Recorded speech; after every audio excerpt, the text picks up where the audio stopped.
Good morning and welcome to the ParkBridge Wealth Management Winter Webinar Series. This program is entitled CRTs as Stretch IRA Substitutes. For those who don't know me, my name is Jonathan Shenkman, and I'm the President and Chief Investment Officer of ParkBridge Wealth Management. In that role, I serve in a fiduciary capacity to help my clients achieve their financial objectives. The goal of my programs is to bring professionals together to help them better serve their clients. This is done by educating attendees on the latest topics in wealth planning and by encouraging collaboration between a client's attorney, CPA, and financial advisor where appropriate. My practice focuses on working with high net worth families, businesses, and not-for-profits. I manage individual investment portfolios, trust accounts, corporate retirement plans, and endowments to help my clients achieve their financial goals. In addition to the 20 or so events I run every year, I also do a fair amount of writing on the topics of investing and financial planning. You can read my work in a variety of periodicals, including Barron's, CNBC, Forbes, Kiplinger, the Wall Street Journal, the CPA Journal, Trust and Estates Magazine, to name just a few. You can see all my work on my website at parkbridgewealth.com/articles or by following me on social media at Jonathan on Money. Additionally, you can check out my weekly podcast, which is also called Jonathan on Money, and you can listen to that on Apple, Spotify, or wherever you get your podcasts. Today, we're privileged to hear from Evan Unzelman, who's the Chief Executive Officer of CRT Experts, LLC. Evan has over 20 years of specialized experience with charitable remainder trusts and is largely regarded as one of the nation's foremost experts on CRTs. Over the last 2 decades, he has reviewed thousands of CRTs and worked with tens of thousands of CRT beneficiaries, their families, and their advisors on all facets of CRT planning. From upfront design to complex CRT administration to CRT secondary planning, Evan provides unique insight at every stage of the CRT lifecycle. Evan's experience with CRT secondary planning, such as sales, gifts, and exchanges of CRT income interest, is particularly deep. Prior to forming CRT Experts, he was the president of a charitable remainder planning firm where he helped develop the secondary market for CRT income interest and personally oversaw the successful completion of sale transactions for thousands of CRT beneficiaries across the U.S. Evan is a trusted resource for trust and estates attorneys, CPAs, and financial advisors on all aspects of CRT planning. And with that introduction, I'll now turn the program over to Evan. Thank you, Jonathan. It's great to be here. It's always good to see you, and excited to talk today about CRTs as stretch IRA substitutes. I'm sure everyone on this webinar is aware of the Secure Act ending the stretch IRA. Probably most of you are aware of how a charitable remainder trust, a CRT, can replace that stretch, and many of you have probably implemented the planning. And we'll certainly talk about that here today, sort of what I call the basics, how it works, what the implementation options are, how to go about using each one of those implementation options, which clients are fits, which clients are not fits. But where I can provide, I think for everyone on this webinar, really the most value is going beyond that. So when we have a client who decides, yes, this is what I want to do, I want to restore the stretch on the IRA, sort of how I've always thought about my IRA is not just during my lifetime, but when I pass on, my kids taking that income over their remaining lifetimes. This CRT is a way to restore that.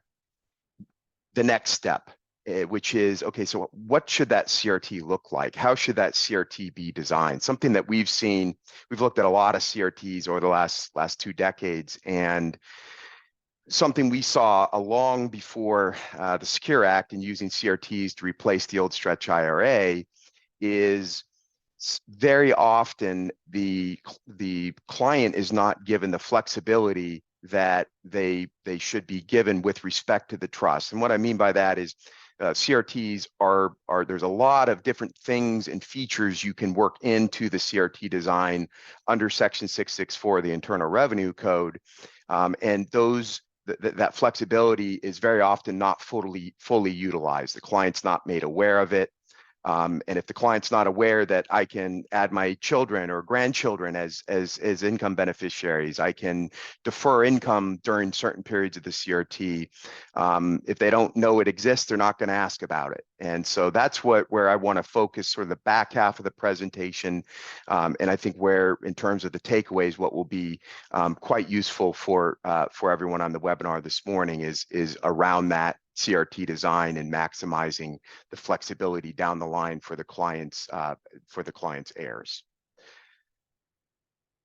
Okay, so the problem we all know, the Secure Act ended the stretch IRA. The beneficiaries now must withdraw all the assets within 10 years. And of course, those distributions are going to be taxed at the highest applicable rates. This, whether you want to call it a tax disaster, I've heard, well, Secure Act is effectively a large tax on an IRA after the death of a client. However you want to describe it, for many clients, for the clients who had planned on the IRA being stretched out over their heirs' lifetimes, this creates a problem. And fortunately, though, we, with the charitable remainder trust, have a pretty natural solution. So when we think about an IRA or a 401k, really at the core of it is tax efficiency. Tax efficiency is what's driving the value of the IRA or 401k. We're investing pre-tax dollars in a tax-free account. And even though the Secure Act ended the stretch, so that IRA, that tax-free account, can't be stretched anymore, what we can do with the CRT is replace that with the charitable remainder trust. The CRT is an exempt trust.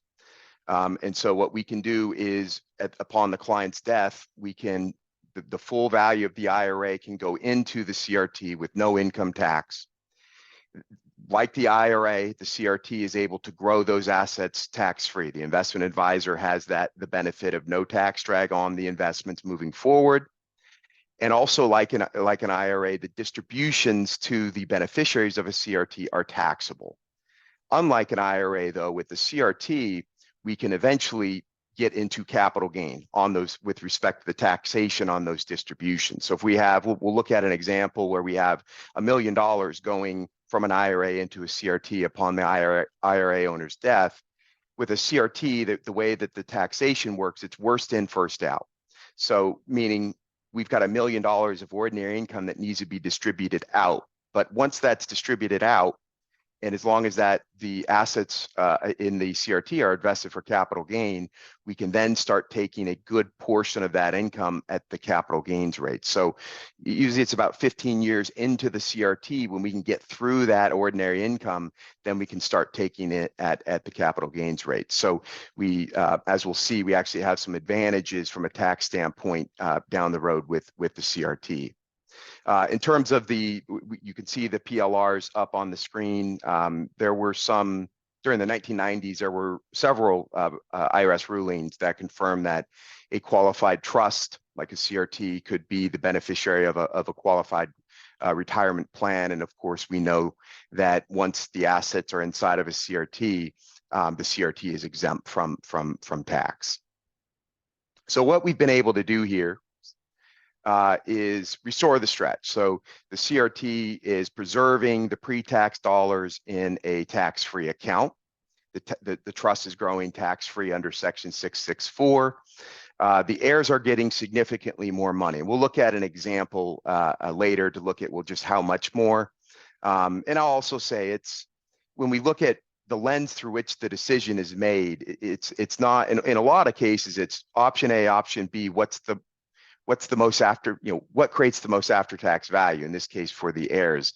In this case, it's usually not that numerical. Usually in this case, it's a client that says either I'm fine with my kids getting all the assets immediately, regardless of the tax costs, or we have the client that previously would have done the stretch IRA that says I would rather extend that income stream over my kid's lifetime, my grandkids' lifetime, and enjoy some of the other benefits of the CRT, asset protection, adding multiple generations onto the CRT, and with, as long as the planning here, the CRT is done through a testamentary trust, everything is revocable during the client's life. So they do have to take action during their lifetime, but they can make changes as changes occur. Grandkids are born, they want to take beneficiaries off, add beneficiaries, we can do that.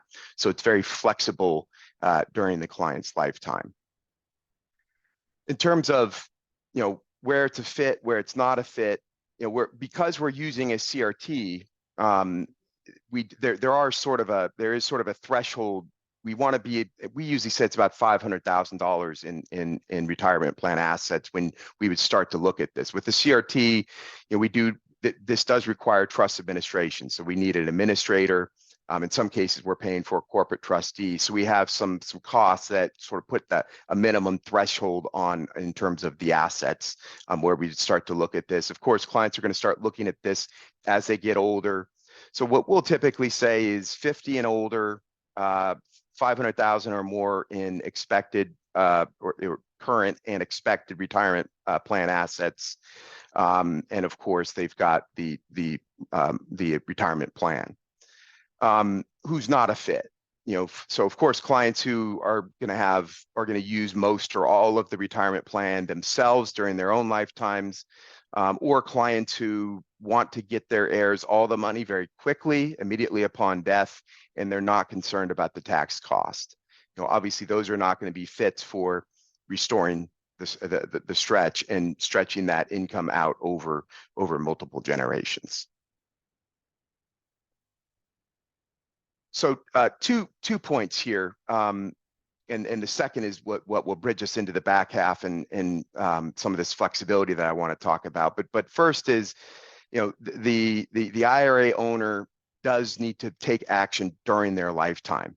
I'm sure no one would argue who's on the webinar here. One of the biggest hindrances to implementing planning is just inertia. Is getting the client to pull the trigger. Well, here we do have some natural urgency in the sense that the client cannot wait to do this after their death. This has to be existing upon their death.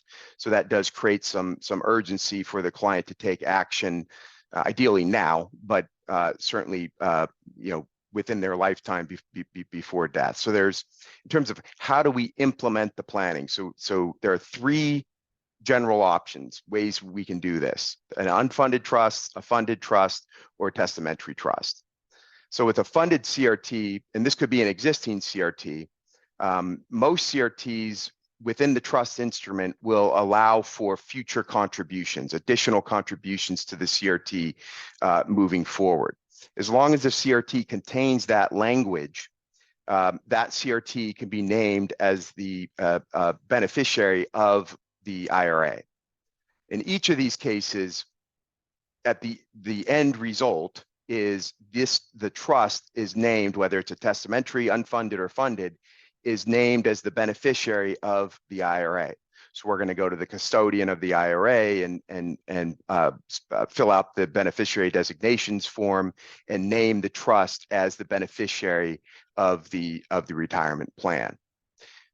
Unfunded CRT, we don't see this a whole lot, but it is an option. So we can fund it, create the CRT now, fund it nominally. In some states, you staple the $10 or $20 bill to the trust instrument, but at the end of the day, these are qualified in terms of, these are qualified trusts as far as state statute goes, but under the federal statute, there's no requirement for administration. And so that makes these doable in the sense that, if we had $100 in a CRT and we have to pay $500 a year to administer it, that's not going to work. So they are not required. We won't have that administration requirement, so that would work. What we would typically recommend, though, and in our experience, what's most common is to do this through a testamentary trust, a living trust or a will. A revocable trust or a will, sorry. And so the way that we will go about this is the first thing the client needs to do, and this is what will bridge us into the design of the CRT, is they need to think about the trust designations. Who do they want to be the income beneficiaries? And encouraging the client to think, and first making the client aware, but encouraging them to, let's add as many beneficiaries, family members as we can. Let's extend the duration of the CRT as long as we can. Thinking about the structure of the CRT. There's different types of CRTs, NIMCRUTs and NICRUTs and CRATs and FLIP-CRUTs. And so walking the client through the different options that they have there. different payout rate options, who do they want to be the trustee, charitable beneficiaries. Once we have all that information, we can put together the trust, which is not effective, the effective date is when the trust is funded with the IRA. So until the client, the IRA owner dies and the IRA assets go into the CRT, that the trust is fully revocable and the client can make changes. It's flexible during the client's lifetime. Okay, so the CRT design, sort of the way that I would couch the larger discussion here is just maximizing flexibility for the client. We're going to talk specifically about the top two bullets that you see up on the screen, duration and deferral. But really, when we're looking at a CRT, we want to think about this in all the CRT components. We look at trusteeship. So because this is the CRT's grantor is not the income beneficiary, the IRA owner may want to restrict some flexibility with respect to trusteeship. The trustee is the foundation manager in the foundation context. The trustee has control of the investments. The trustee has control of the administrator, whoever's administering the return. They have the compliance responsibility. Some clients may want to that trusteeship to rest with a corporate trustee. Most clients are okay with that, with their heirs being the trustee of the CRT. Same thing with the charitable beneficiary. In many cases, we see the donor advised fund, the family donor advised fund named as the beneficiary. But is the client, does the IRA owner want to set in stone who the charitable beneficiary is, or are they okay with their heirs, their children and grandchildren, having the flexibility to adjust the charity during their lifetimes or the fixed term? So thinking about those things, just making sure that we look at everything that's available within Section 664, making the client aware of all of that flexibility, all of those options, and so that they can put in place a CRT that is designed, that's really custom built to maximize what they're trying to do. So to sort of weave into what we'll talk about here for the balance of the presentation, we'll use a working example. So we have two families here. We have family A, who inherits the IRA within that 10-year allowed stretch period. In many cases, it's year one. They're going to take it all. Family B, we're using the CRT. So that IRA, we're going to assume everything's identical in terms of it. We've got $1 million going into the CRT. Family A is going to take that $1 million over the 10-year stretch period. We're going to look at what does, in terms of the total family income, how do these two options compare? We'll look later more specifically at the structure of the CRT, because this will help us when we're looking at maximizing duration and deferral. But what we've looked at here, in many cases, when we've got the client who is looking at utilizing this full stretch using the CRT now, in many cases, there's not much desire for income from the surviving spouse's standpoint. So instead of rolling the IRA to the spouse, they'll name the CRT as the beneficiary of the IRA. The IRA assets upon the IRA owner's death will go into the CRT. The spouse will be the initial income beneficiary, but in many cases, and we'll look at later how this is possible, the spouse will put the trust into deferral. The spouse isn't actually going to take income from the CRT, which allows the investment advisor just to grow the trust tax-free for some deferral period. And that can really augment the income that's distributed to the children and grandchildren later on. So we'll look at that later, but that's how we're structuring Family B's CRT here. Normally we would stagger this on different graphs, but I've overlaid them here because one, we're trying to keep on schedule, but then two, as I mentioned earlier, it's not, we'll look at the numbers, but this isn't usually how the decision would be made. Usually the decision, as I mentioned earlier, is, do you want the kids to get the income or to get all of the assets upon your death immediately, regardless of the tax costs? Or are you interested in stretching that out, stretching taking the IRA assets and putting them into another tax-free vehicle that can grow those tax-free and stretching that income stream over the children's and grandchildren's lifetimes? Once that decision has been made, we know which direction we're going. But sure, if we want to look at the numbers, they're going to be more compelling for the CRT. We wish this is how every decision was made, because a lot more CRTs would be created in these contexts. But so what we have here is the green line, the solid line is the CRT account. So we've got $1 million coming from that IRA, and the CRT option, that's the green line. So that $1 million goes into that CRT, that's invested. Investment advisor grows those tax-free. And then there's distributions. We've assumed a 5% distribution rate. Those are the vertical green lines, the distribution to the CRT beneficiaries. If we go the IRA, we're just going to give all that income to the kids over 10 years. That's the red line. So the red solid line is that IRA depleting over 10 years.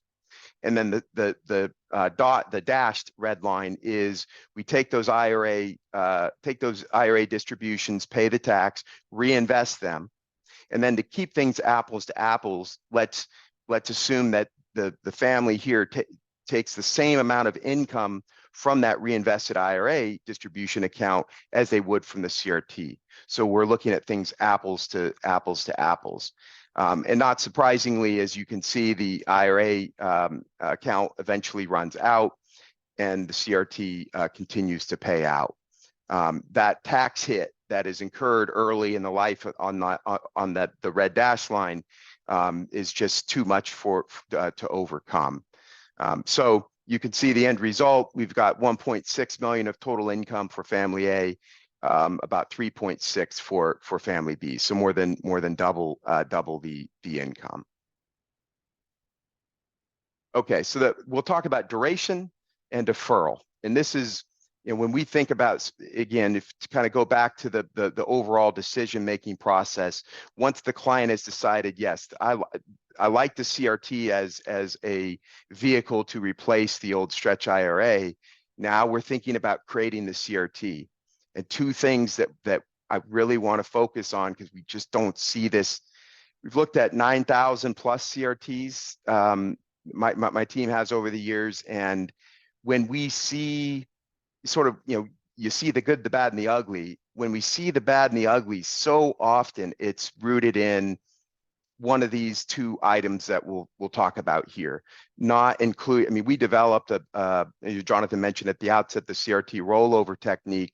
That entire technique is based around or was developed to solve the problem of a client set up a CRT and it's just the husband and the wife. They did not name their children as income beneficiaries. We get 10, 15 years out and they wish they would have. And so we had to develop a technique to take the income interest and form a new one for their children, but they could have put their children on up front. So there's this, it's almost this knee jerk, a status quo, whatever you want to call it, of we're creating a CRT, we create it for one generation, then it goes to charity.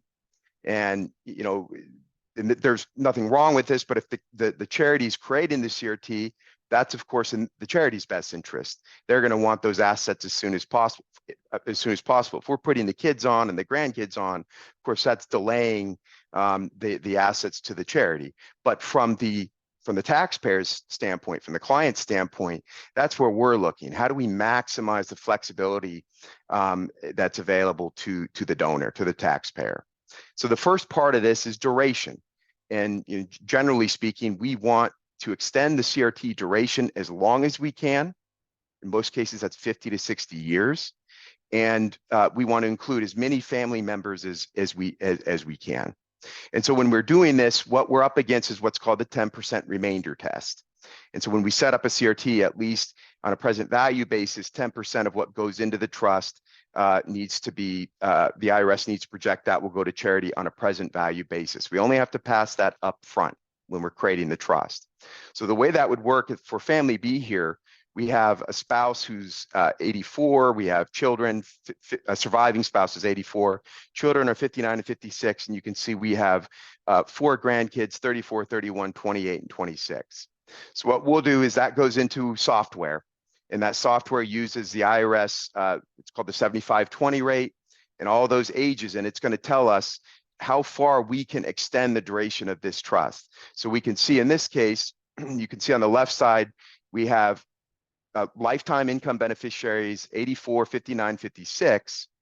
And now for the grandchildren, we need to go to a term. We can't run it for the grandchildren's lifetimes, but we can go to a term that's going to be a maximum of 20 years. In this case, that would have failed the 10% test. So we pull it back slowly until we get right at that 10%. So in this case, they could get it for those 3 lifetimes, 84, 59, 56, plus 18 years and 3 months. So we're maximizing the duration of the CRT. Second is deferral. So really structuring a CRT for deferral, whether it's anticipated it will be utilized or not, just because you're structuring a CRT to allow the beneficiaries to defer income doesn't mean that they actually have to defer income. So in this case, we're going to be using what's called a net income with makeup CRT, commonly called a NIM CRT. And the income exception and makeup provision of a NIM CRT is used to control the timing of the distributions from the CRT, from the NIM CRT. And so this is well outside the scope of this discussion. My contact information will be up at the end. I'm happy to talk in detail about these structures, but at the end of the line there, or the end of the row, sort of high level, there's different ways to structure a NIM CRT for deferral. We believe a single member LLC is usually the right way to go. We can use annuities and partnerships. There you have tax disadvantages with annuity. The partnership requires an entire 1065, another tax return. A single member LLC can be a way of achieving that deferral, or the ability to defer and regulate the timing of those distributions in a simple and a less complex manner. So for our family B here, and this is, I would say probably more times than not, this is the way that these will play out. The spouse will put that trust into deferral during the spouse's lifetime. So we have an 84-year-old here. Let's say she lives to 94. So we have a 10-year deferral. Hopefully that's what I put. Let me check. Yeah. So we have a 10-year deferral period up front here. So what that does, as I mentioned earlier, is, and we all know, if this is growing tax-free and it's not distributing out to the beneficiaries, what that's going to do is it's going to leave a larger CRT for the children to take income from, and then for the grandchildren. So we saw in this case, these are lifetime income streams, and then the grandchildren's are going to be limited to that 18-year term. I should have mentioned this earlier on duration. Well, what if there's 3 kids or 4 kids? What if the children were younger? No problem. We just have to adjust the planning. So some cases, if we have 4 children, we may need to use multiple CRTs. As long as this is all done in sort of the same plan and we're using the same administrator, it's not much more complex or costly. In some cases, it's not at all more complex or costly to have multiple CRTs versus just one CRT. So we don't want to sacrifice extending duration and including additional family members just because we don't want to have 2 CRTs instead of 1, or 3 CRTs instead of 1. This is all possible as long as the planning is done up front. Once the client passes away, that IRA owner passes away, and that CRT is funded, it's irrevocable. None of those terms can be changed. So we need to put all that flexibility in up front, so we don't end up regretting it. The heirs don't end up regretting it down the road. So what we've done here, just to put well, first we'll look at as I mentioned, 1 minute. So I'm almost done here. I'm keeping us on schedule, Jonathan. So as I mentioned, we've got that deferral period, that 10-year deferral period. You can see instead of kind of the bar that we saw earlier here, what that does is, because there's no distributions, it's able to, the investment advisor gets that upfront tax-free compounding, that tax-free growth. So we've got a larger CRT, so we have more income here. So we've gone from 3.6 of income to family B to north of 5.2. So we're able to create more income for heirs because of that upfront deferral period. All right, so just to put a bow on everything, we're using the CRT to restore the stretch. Has to be done during the client's lifetime. There's different ways of doing it: funded CRT, unfunded CRT, testamentary trust. In some cases, the spouse will be an income beneficiary of the CRT. In some cases, it may be going directly to the children and grandchildren. And when we're designing that CRT, when we're putting that CRT in place, we want to maximize the duration of the CRT and give the client where it's anticipated, even if it's not 100% going to be anticipated. If it's possible that the deferral, the ability to defer income might be desired, let's structure that CRT to allow that, so that the heirs have that ability when they are the beneficiaries of the CRT. So hopefully this has been informative for everyone. My contact information is up on the screen. Do not hesitate to reach out. I'm happy to have discussions around any of what we've talked about here today, or just CRTs in general. And thank you, Jonathan, as always, for the opportunity. Great. Thank you so much, Evan. If anyone has any specific questions, new business opportunities, or any other issues I'd like to discuss, please feel free to reach out to Evan directly or myself where appropriate, and I'll be sure to include his contact information in the follow-up email to this program as well. As I mentioned at the onset, the goal of these programs is to stay up to date on timely wealth management related topics and to collaborate where appropriate. And I think we can all agree that the clients who are best prepared are the ones who are served by a team of knowledgeable advisors. 3 more quick items before I let you go. First, my winter webinar series continues on February 29th on estate planning for U.S. clients who own assets or have descendants in other countries, with a special focus on Israel, featuring Avi Kestenbaum, partner, and Meltzer, Lippy, Goldstein, and Brightstone, based in New York. I'll send out an invitation to this program in the coming days. In the meantime, if you have a friend, colleague, or client who would like to be notified of my upcoming webinars, they can just email me with the word webinar in the subject line, and I'll add them to my webinar distribution list. My email is jonathan@parkbridgewealth.com. Second, you can follow all my work on Twitter and Instagram at Jonathan on Money. You could also listen to my weekly podcast called Jonathan on Money, which is available on Apple, Spotify, wherever you get your podcasts. And you can also watch my new daily financial planning videos by following me on YouTube at Jonathan on Money as well. And third, please take 30 seconds to fill out my survey at the end of this program. It helps me improve my webinars and provide timely and interesting content to attendees, and I thank you in advance for that. And with that, this concludes today's session. Please stay safe and healthy and have a wonderful day, everybody.